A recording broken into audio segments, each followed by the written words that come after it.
한 주 잘 지내셨죠? 저는 오늘 창세기 26장 34절에서 27장 5절의 말씀을 가지고 은혜를 나누기를 원합니다.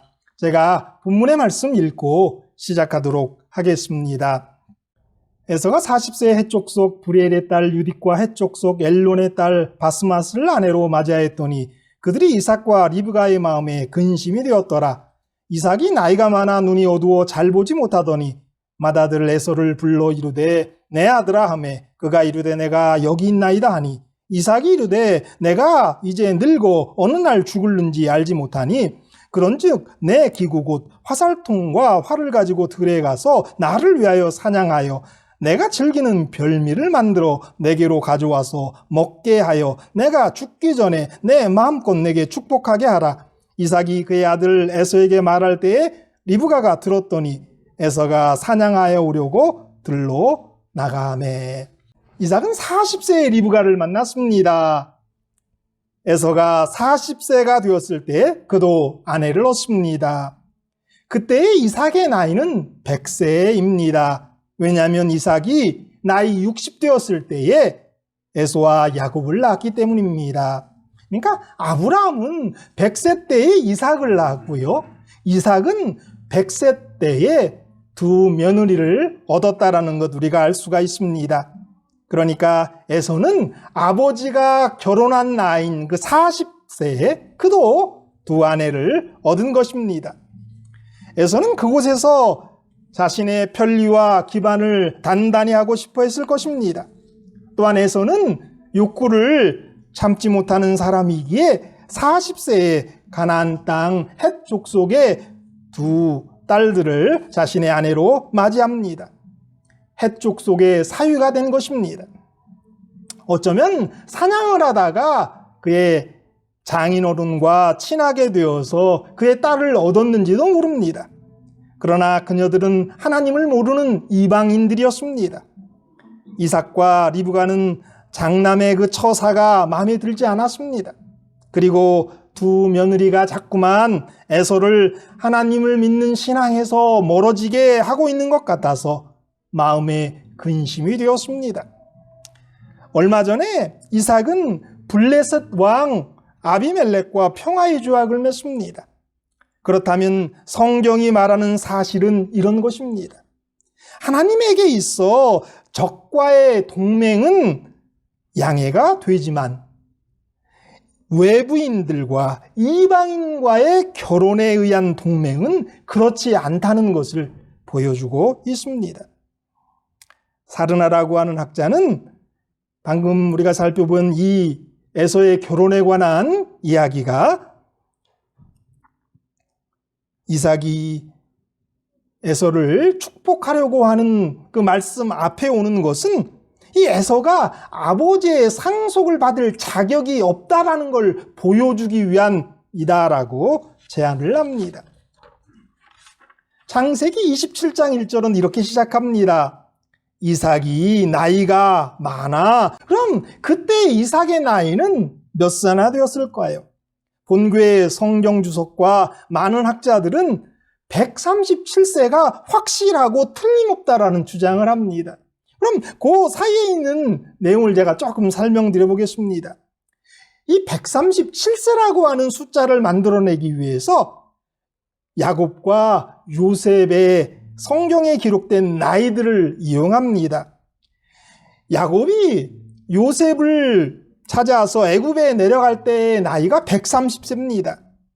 그리고 요셉이 바로를 섬길 때에 그 시작할 때가 30세라고 기록되어 있어요. 근데 그때부터 7년을 그가 이제 흉년 맞아서 그걸 모으죠. 그리고 흉년이 2년 된 때쯤에 야곱이 내려오게 돼요. 그러니까 9년을 요셉의 나이에 더하면 요셉 나이에 39세쯤 됐을 때에 야곱이 간 거죠. 근데 야곱이 애굽에 내려갔을 때를 그 130세인데 여기서 39세를 빼면 요셉이 태어났을 때에 야곱의 나이가 91세고요. 요셉이 태어났을 때는 야곱이 라반의 집에서 봉사를 한 그 14년이 끝날 즈음에 태어났으니까 14를 빼야 돼요. 그래서 야곱이 라반의 집으로 도망간 나이가 77세고요. 그래서 야곱이 77세라면 거기에 60세를 더하면 이삭의 나이는 137세가 된다.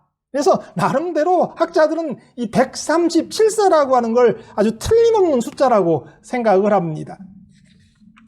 이 137세가 되었을 때 이삭은 자기에게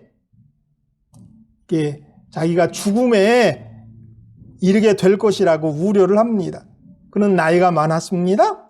눈이 어두워서 잘 보지 못했습니다. 그의 이복형은 벌써 죽었습니다. 이삭과 이스마엘이 몇 살 차이가 나냐면 13살 차이 납니다.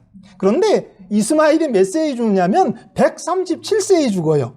근데 요 당시에 이삭의 나이가 몇 살하고요? 137세. 그러니까 형이 죽은 나이예요.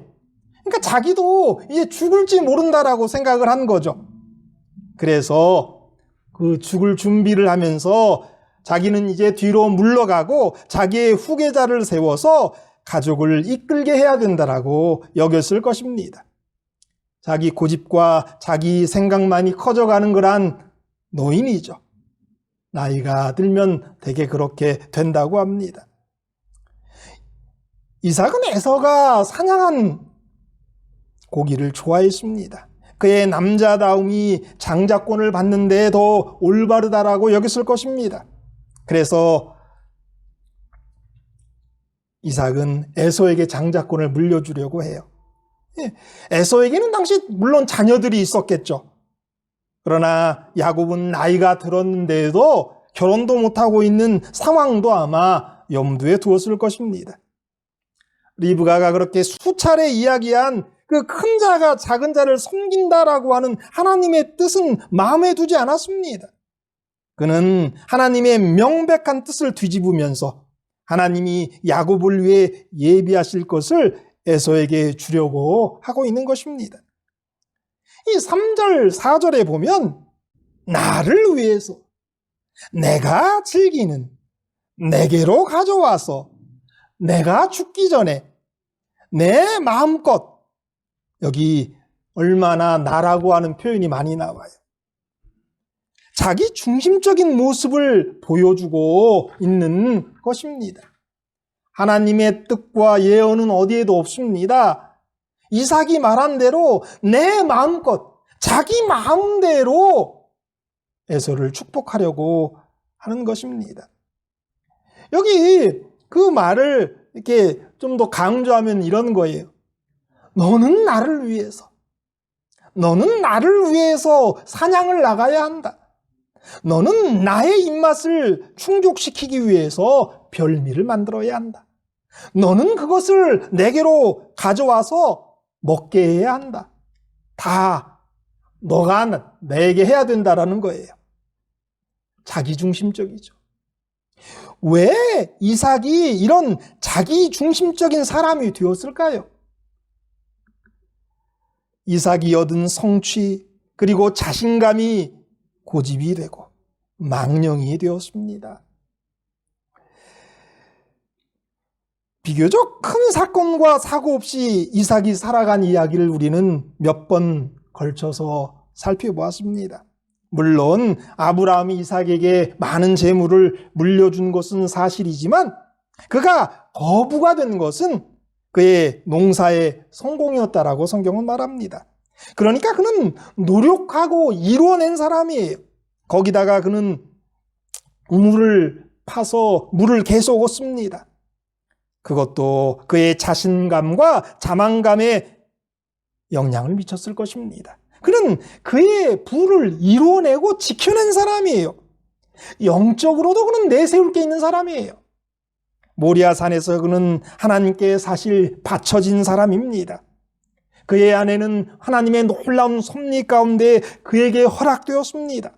이방인들에게도 하나님이 그에게 복주심을 보여준 사람이에요. 그러니까 그는 영적으로나 육적으로나 나름 성공한 사람입니다. 그러한 성공이 그로 하여금 나이가 들었을 때 나름 자기중심적인 사람이 되도록 했을 것입니다. 그렇게 나이가 들어 자기중심적인 사람이 되는 이후에는 자신의 과거의 노력과 희생이 대접을 받아야 한다라고 하는 마음이 영향을 끼치는 것입니다. 저 같은 사람은 사실 이뤄낸 것 아무것도 없는데도 나이가 들어가면서 자기중심적인 사람이 되는 것을 봐요. 인간은 누구나 다 자기를 사랑하는 마음이 그 속에 있어서 그의 삶이 특별하지는 않았어도 가정을 위해서, 자녀를 위해서, 교회를 위해서, 사회를 위해서 그래도 한 것이 있다고 여기면서 대접을 받아야 한다라고 여기는 것이, 어떤 사람이 한 블로그에 이런 글을 썼어요. 자기중심이 되어가는 모습이 바로 인간의 노화 과정입니다. 그러니 대부분의 노인들이 나이 들수록 더 못 참고 자기 입장만 더 내세우고 타인에 대한 배려라고는 쥐똥만큼 하죠. 배려하고 덕스러운 노인들은 평생 그리 살아서 몸에 배인 어린들이지 늙었다고 갑자기 어른스러워지는 노인은 없어요. 자기 중심적으로 되어가는 거, 그게 노화의 과정이다. 이렇게 이 사람이 얘기했는데 정말 그런 것 같아요.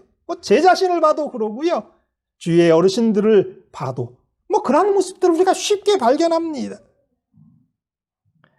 더 못 참고 자기 입장만 더 내세우고 타인 배려하지 못하고, 타인 배려는 얼마큼 한다고요? 쥐똥만큼 한다고요. 나이 들어서도 배려하는 사람은 그가 젊어서부터 그런 삶을 살았으니까 배려하는 삶을 사는 거지, 나이 들었다고 사람이 이렇게 너그러운 사람으로 변하는 건 아니다. 우리가 참 공감이 되는 그런 이야기예요. 이삭은 자신도 둘째였음을, 자신도 장자가 아니었음을 잊어버렸습니다. 자신이 약속의 자녀였다는 것을 잊었습니다. 약속의 자녀에게 하나님의 축복이 이어져야 한다는 것도 잊었습니다. 자기 중심적인 사고를 하면서 에서가 장자권을 받아야 한다라고 여긴 것입니다. 이러한 자기중심적인 모습은 꼭 이삭의 모습에서만 발견되는 것이 아닙니다. 에서에게서, 야곱에게서, 리브가에게서 찾을 수 있습니다. 우리는 그런 모습을 계속 보게 될 것입니다. 오늘의 본문에 등장하는 에서가 헷 족속의 딸들과 결혼한 것도 자기중심적인 모습이죠. 계속적으로 이어지는 이야기를 자기중심적인 이야기로 계속 끌어나갈 마음이 없습니다. 그렇게 이러한 자기중심적인 그런 문제를 해결하기 위해서 하나님이 어떻게 일하셨는지를 이 시간에는 좀 살펴보기를 원합니다. 이삭이 에서를 축복하려다가 야곱을 축복한 후에도 몇 년을 더 살았다고요? 43년을 더 살았다고요. 그의 시력은 더 나빠졌을 것이고 그는 그 긴 시간을 다른 사람의 도움을 받으며 살아야 했을 것입니다. 특별히 그의 사랑하는 아내 리브가의 보살핌을 받았을 것입니다. 그러한 가운데 에서를 축복하려고 했던 일들이 많은 문제를 가져왔음을, 그러한 그의 판단 때문에 얼마나 그의 아내 리브가가 힘들어하는지를, 야곱을 보고 싶어 하는지를 그는 보았을 것입니다. 하나님이 계획하신 것을 자기가 거스려고 했을 때에 발생한 일들, 그로 인한 문제들을 그 결코 짧지 않은 43년간의 시간을 통해서 그는 그러한 문제를, 그러한 죄를 되돌아 볼 수 있었을 것이란 말이에요. 회개할 수 있는, 그래서 하나님의 뜻을 받아들이는 시간이 되었을 것입니다. 이 자기중심적인 사람이, 우리 하나님께서 그를 변화시켜서 당신의 사람으로 만들기 위한 해결책은 그 사람의 인생의 고난을 통해서 깨달음을 얻고 회개할 수 있는 기회를 주시는 것입니다. 자기중심적인 사람은 늘 자기의 유익을 구하는 일로 자신에만 집중되기 있기 때문에 하나님은 그 사람의 인생에서 크고 작은 고난을 허락하셔서 자신을 돌아볼 수 있는 기회를 주시는 것입니다. 그러니까 그 43년, 그 긴 시간, 그것이 이삭을 이렇게 회개하게 하고 이삭을 성숙시키는 그러한 시간이 됐을 것이란 말이에요.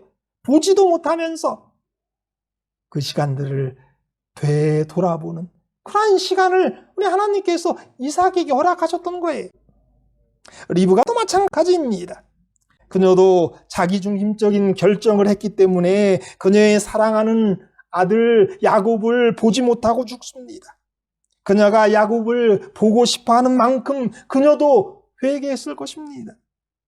에서도 마찬가지예요. 그는 분명 장자의 명분을 우습게 여겼습니다. 그러나 장자의 축복을 받지 못해 억울해했고 야곱에게 복수하려 했으나 하나님이 그에게 꿈에 나타나셔서 그의 마음을 풀어주기까지 그 긴 시간을 복수를 꿈꾸고 억울함을 가지고 살았어요. 고난의 시간이었죠. 그러나 하나님께서 그에게 나타나셔서 말씀하실 때 그 모든 것이 풀어졌단 말이에요. 야곱도 자기중심적인 결정을 했기 때문에 고향과 어머니를 떠나 고생하여 했습니다. 야복 강가에서 하나님과 씨름을 하였고 세겜에서의 큰 사건을 통해서 변화하기까지는 아버지 이삭의 집에 갈 수가 없었습니다. 긴 고난의 시간을 통해서 자기 중심적인 결정의 문제의 궤값을 야곱도 치루었고 해결했던 것입니다.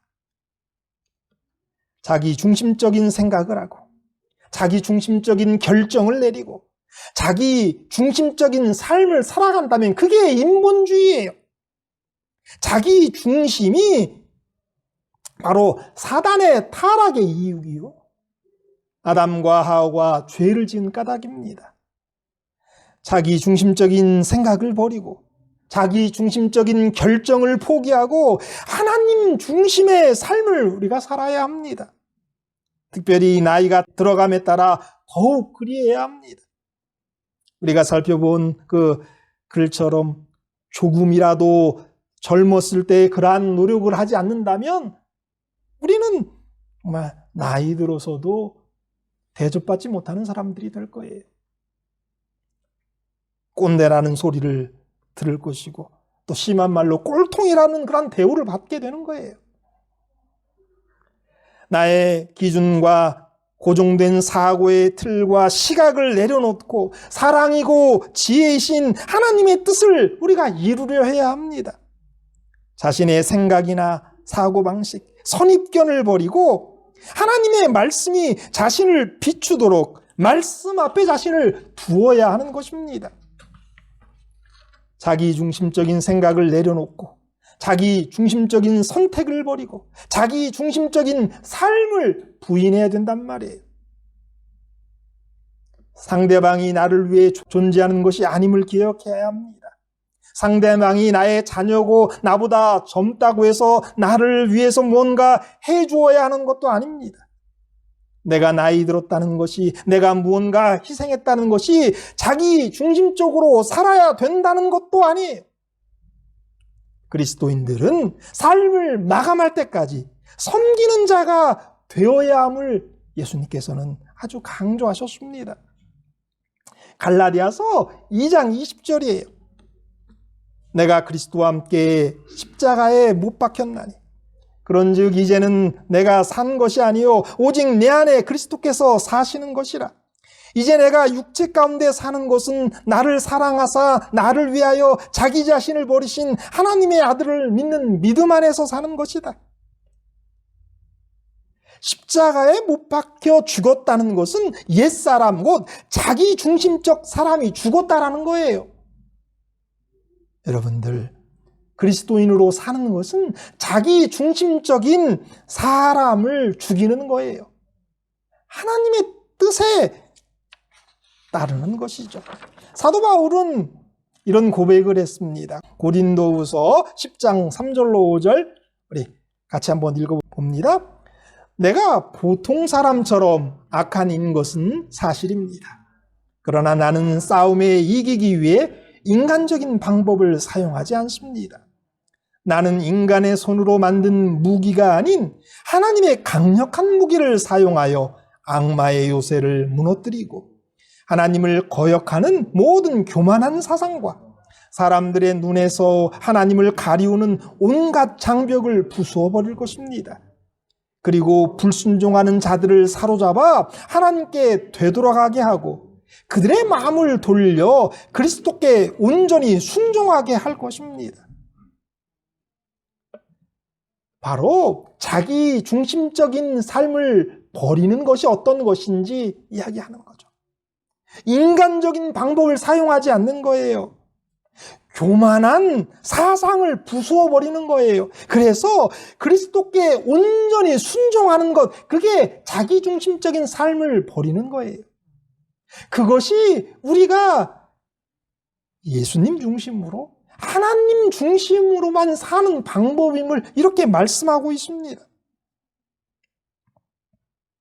우리는 우리의 그 육신의 생각, 나를 행복하게 하는 자기 중심의 그런 자세, 이런 것들을 우리는 버리고 또 복종시키고 우리의 마음과 생각과 삶을 하나님께 드려서 하나님 중심적인 신앙을 우리가 가져야 되는 거예요. 우리가 그렇지 못했다면 그것을 회복해야 되는 거예요.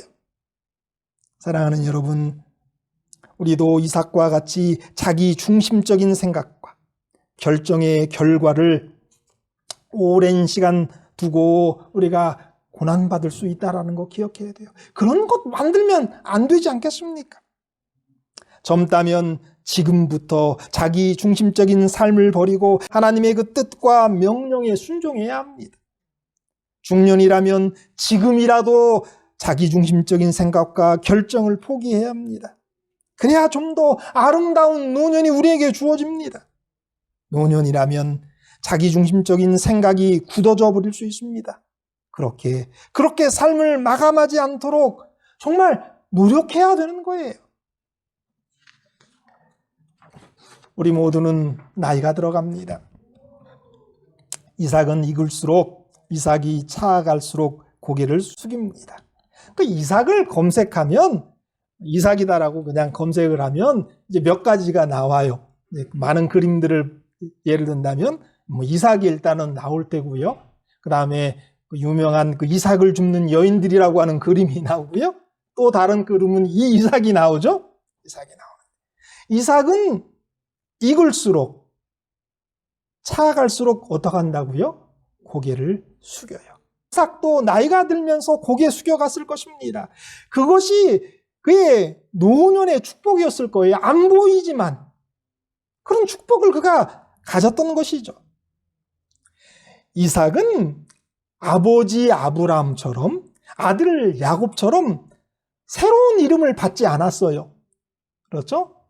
우리 아브라함이 됐고 야곱이 이스라엘이 됐는데 믿음의 열조 가운데 이삭은 하나님께서 새로운 이름을 주지 않았어요. 그런데 예수님께서는 이삭의 이름을 바꾸어 주셨습니다. 이건 제가 한국말로 좀 장난을 쳐보는 거예요. 예수님께서 뭐라고 말씀하셨는지 보십시다. 땅이 스스로 열매를 맺되 처음에는 싹이요, 다음에는 이삭이요, 그 다음에는 이삭의 충실한 곡식이라. 마가복음 4장 28절의 말씀이에요. 하나님께서 이삭의 이름을 뭐라고 바꿔주셨어요? 이삭의 충실한 곡식이라고 바꿔주셨습니다. 사실 이삭이 이름을 하나님이 바꾸지 않으신 것은 새로워지는 계기가 그에게 없었다라는 것을 말하는 거예요. 그는 새로워지는 계기를 그 43년의 고난의 시간을 통해서 갖게 된 거예요. 그래서 그의 새 이름이 이삭의 충실한 곡식이 된 것입니다. 고난을 통해서 그는 염으로 갔습니다. 차갔습니다. 정말 충실한 이삭이 되었을 것입니다. 우리 또한 이삭처럼 염으로 갈 때에, 나이 들어갈 때에 고개 숙이는 자들이 되었으면 합니다. 자기 주장, 자기 과거, 자기 보상을 내려놓고 겸손한 자들이 되었으면 좋겠어요. 특별히 자기 중심적인 그러한 그리스도인들이 되지 않기를 바래요. 하나님 중심이고 사람을 섬기는 그리스도인, 그러한 사람들이 우리가 되어야 한다라고 오늘 우리에게 말씀하십니다. 하나님 중심적으로 사는 그러한 저와 여러분이 되기를 간절히 바라면서 오늘 말씀 마치겠습니다.